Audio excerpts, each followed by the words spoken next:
ഒളിവിൽ പോകാനുള്ള ബോബി ചെമ്മണ്ണൂരിന്റെ നീക്കം പൊളിച്ച് പോലീസ്. വയനാട്ടിലെ എസ്റ്റേറ്റിൽ നിന്ന് കസ്റ്റഡിയിലെടുത്തു.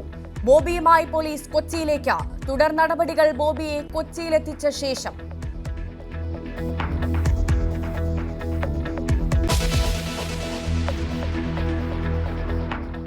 ബോബി ചെമ്മണ്ണൂർ കസ്റ്റഡിയിലായത് ആശ്വാസം നൽകിയെന്ന് ഹണി റോസ്. മുഖ്യമന്ത്രി നൽകിയ വാക്ക് പാലിച്ചെന്നും താരം ന്യൂസ് 18നോട്.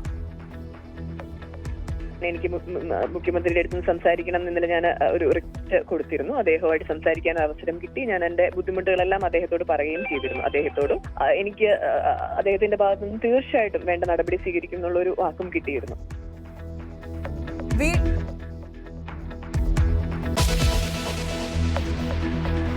തന്നെ പോട്ടെ, അവർ പറയുന്നത് ഇപ്പം ഞാൻ BJP CPM-ൻ്റെയും കൂടെ നിന്ന് കളിക്കുക. അങ്ങനെ കളിക്കുകയാണെങ്കിൽ ഞാൻ ഇവരുടെ അടുത്ത് പോകേണ്ട ആവശ്യം എനിക്ക് തീരവില്ല.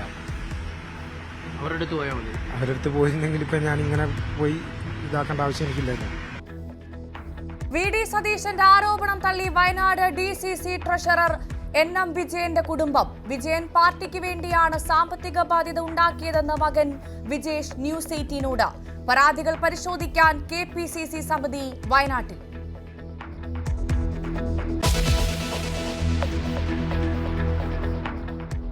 പെരിയ ഇരട്ടക്കൊലയിൽ 4 CPM നേതാക്കളുടെ ശിക്ഷയ്ക്ക് സ്റ്റേ. മരവിപ്പിച്ചത് 5 വർഷം തടവ് ശിക്ഷ. KV കുഞ്ഞിരാമൻ അടക്കമുള്ളവർക്ക് ജാമ്യം നൽകി ഹൈക്കോടതി.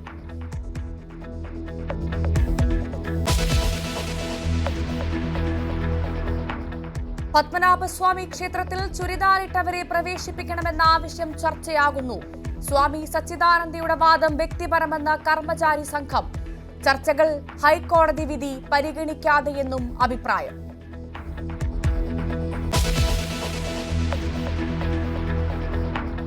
PV അൻവറിനെ കൂടെ കൂട്ടാൻ UDF ആലോചിക്കുമ്പോൾ മുഖം തിരിഞ്ഞ മലപ്പുറത്തെ കോൺഗ്രസുകാർ. ലീഗ് മുൻകൈയെടുത്ത് അൻവറിനെ കൊണ്ടുവന്നാൽ ലീഗ് തന്നെ സീറ്റും കൊടുക്കട്ടെ എന്നു വാദം. UDF നേതാക്കളെ കാണാൻ അൻവർ തിരുവനന്തപുരത്ത്.